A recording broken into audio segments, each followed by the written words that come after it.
Hi friends, ನಾನಿವತ್ತು ನೋಡಿ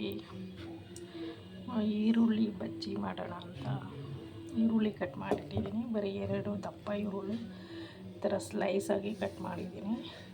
so ಈರುಳ್ಳಿ ಬಜ್ಜಿಗೆ ಬನ್ನಿ ಹಸಿಟ್ಟು ರೆಡಿ ಮಾಡೋಣ. ಈಗ ಒಂದು ಅಗಲವಾದ ಪಾತ್ರೆ ತೊಗೊಂಡಿದ್ದೀನಿ. ಇದು ಈ ಥರ ಪಾತ್ರೆ ಇದ್ದರೆ ಕಲಸೋಕ್ಕೆಲ್ಲ ಈಸಿ ಆಗುತ್ತೆ, ಅದಕ್ಕೆ ಈ ಪಾತ್ರೆನ ತೊಗೊಳ್ಳೋದು. ನಾನು 150 ಗ್ರಾಮ್ ಹಸಿಟ್ಟಿದೆ. ಇದು ಕಡಲೆ ಹಸಿಟ್ಟು, 1 ಚಿಟಿಕೆ ಸೋಡಾ ಹಾಕ್ಕೊಂಡಿದ್ದೀನಿ, ಟೀ ಸ್ಪೂನಷ್ಟು ಪುಡಿ ಉಪ್ಪು ಹಾಕ್ಕೊಂಡಿದ್ದೀನಿ, ಸಾಲ್ಟ್ ಪೌಡರ್ ನೋಡಿ, ಇದು chilli powder, red chilli powder, ಒಣಮೆಣಸಿನಕಾಯಿ ಪುಡಿ, ಇದು ಒಂದು ಅರ್ಧ ಟೀ ಸ್ಪೂನ್ ಹಾಕಿದ್ದೀನಿ ಅಷ್ಟೇ. ಅರ್ಧ ಟೇಬಲ್ ಸ್ಪೂನಷ್ಟು ಅಕ್ಕಿ ಹಸಿಟ್ಟು ಹಾಕಿದ್ದೀನಿ. ಗರಂ ಅಂತ ಇರುತ್ತೆ, ಗರಿಯಾಗಿ ಬರುತ್ತೆ. 1/4 ಟೀ ಸ್ಪೂನಷ್ಟು ನಾನಿಲ್ಲಿ ಜೀರಿಗೆ ಪುಡಿ ಹಾಕ್ತಾಯಿದ್ದೀನಿ. ಇಟ್ಟಿದ್ದೀನಿ, ಎಣ್ಣೆ ಹಾಕ್ತೀನಿ. ಬಾಣಲಿ ಬಿಸಿ ಹಾಕಬೇಕು. ಎಣ್ಣೆ ಹಾಕಿದ್ದೀನಿ, ಎಣ್ಣೆ ಕಾಯ್ತಾ ಇದೆ. ಅಷ್ಟು ನಾವು ಹಸಿಟ್ಟು ಎಲ್ಲ ಪದಾರ್ಥ ಹಾಕಿದ್ದೀನಿ.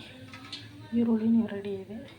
ಇದೆಲ್ಲ ಹಾಕಿರೋದೆಲ್ಲ ಡ್ರೈ ಆಗಿ ಸ್ವಲ್ಪ ಎಲ್ಲ ಮಿಕ್ಸ್ ಮಾಡ್ಕೊಳ್ಳೋಣ.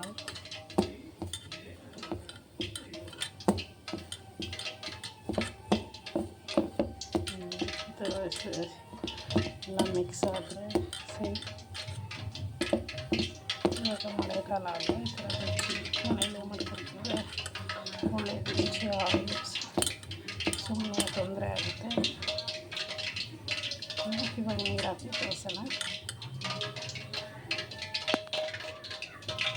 ಈ ಥರ ಚೆನ್ನಾಗಿ ಕಲಸಿದ್ದೀನಿ. ಅದು ಈರುಳ್ಳಿ ಬಿಡ್ತಾ ಇದ್ದೀನಿ. ಎಣ್ಣೆ ಚೆನ್ನಾಗಿ ಕಾಗಿರಬೇಕು. ಈ ಥರ ಬಿಟ್ಟರೆ ಚೆನ್ನಾಗಿ ಬರುತ್ತೆ. ಈರುಳ್ಳಿ ಬಜ್ಜಿ ಬೇಯ್ತಾ ಇದೆ, ತಿರುವು ಹಾಕ್ತಿದ್ದೀನಿ. ಲೋ ಫ್ಲೇಮಲ್ಲೇ ಬೇಯಿಸಿ ಚೆನ್ನಾಗಿ ಬೇಯುತ್ತೆ ಮತ್ತು ಗರಿಯಾಗಿರುತ್ತೆ ಬಜ್ಜಿ, ಈರುಳ್ಳಿ ಬಜ್ಜಿ ರೆಡಿಯಾಗಿದೆ ನೋಡಿ. ಈರುಳ್ಳಿ ಬಜ್ಜಿ ರೆಡಿ ಆಗ್ತದೆ.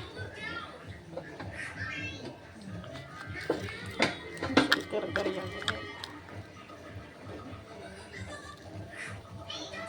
ಈ ವಿಡಿಯೋ ನಿಮಗೆ ಇಷ್ಟ ಆದರೆ ಲೈಕ್ ಮಾಡಿ, ಶೇರ್ ಮಾಡಿ.